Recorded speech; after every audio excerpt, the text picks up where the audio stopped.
দেখো একটু রেডি হয়ে নিচ্ছি, কারণ আজকে একটুখানি বেরিয়েছিলাম সকালবেলাটা, জানো তো, মানে এই কাজটা একটুখানি ছিল। ভাবলাম এখানেই যখন আছি, বুঝতেই পারছো দেখে বাবার বাড়ি আছি, কারণ সাজতে সাজতে একটু চাও দিয়ে গেল। এটা তো এখানে বাবার বাড়ি ছাড়া সম্ভব না, খুকুদি করে দিল আর দাদা ব্রেকফাস্ট বানিয়ে দিল, সেসব খেয়ে দিয়ে রেডি হয়ে গেলাম। এইবারে চলো হচ্ছে আমি যাই যে কাজটা পুজোর আগে। এখন আমি একদমই বিশ্বাস করো, পুজোর আগে একদম মানে কয়েক বছর 2 বছর ধরে আমি কখনোই যাই না। আমি সবসময় চেষ্টা করি এটা পুজোর পরে যাওয়ার। তো ওখানে যাওয়ার জন্য দেখো আমি রেডি হয়ে গেছি, তো বেরিয়ে গেছি। এই দেখো দেখে বুঝতে পারছো কোথায় এসছি, অনেকে বুঝতে পারছো, ধর্মতলা। হ্যাঁ, সিলেদার্সে যাব।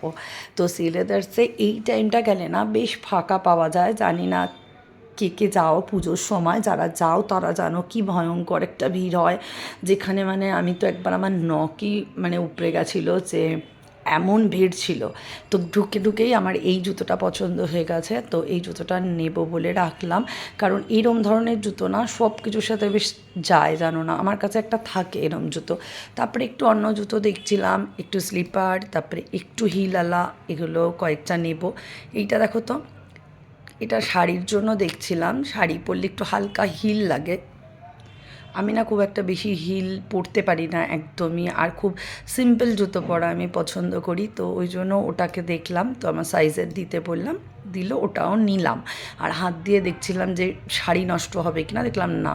আর এই জুতোটা খুব পছন্দ হয়েছে, এই ভাইটাকে বললাম যে সাইজ এনে দিতে, কারণ অনেক গুতিয়ে গাতিয়েও ওইটা ঢুকলো না, তারপরে এনে দিল। তো এই স্লিপারটাও নিলাম। এবারে দেখে তোমরা বলো 4টে জুতোর মধ্যে কোন জুতোটা তোমাদের ভালো লেগেছে। আমার তো 4টেই ভালো লেগেছে, তবে কোনটা বেশি ভালো লেগেছে তোমরা বলার পর আমি বলবো। আর দেখো নিচে নেমে চলে আসলাম। এবার আমি নিচেই হচ্ছে বেলিংটা করে এদিকে নিচ থেকেই বেরিয়ে যাওয়া যায়। আর তোমরা জানো যে আমার মনে হয় মধ্যবিত্তের কাছে হচ্ছে সিলেদার্সই যেন একটা ব্র্যান্ড, কারণ এত ভালো টেকসই জুতো পাওয়া যায় ওখানে, তেমনি হচ্ছে দামটা চরম রিজনেবল থাকে। আমি তো এরকম বছরে 4টে 5টা একবারে নিয়ে আমার সারা বছর হয়ে যায়। তো চলো বেরিয়ে গেছি, আমার কাজ হয়ে গেছে।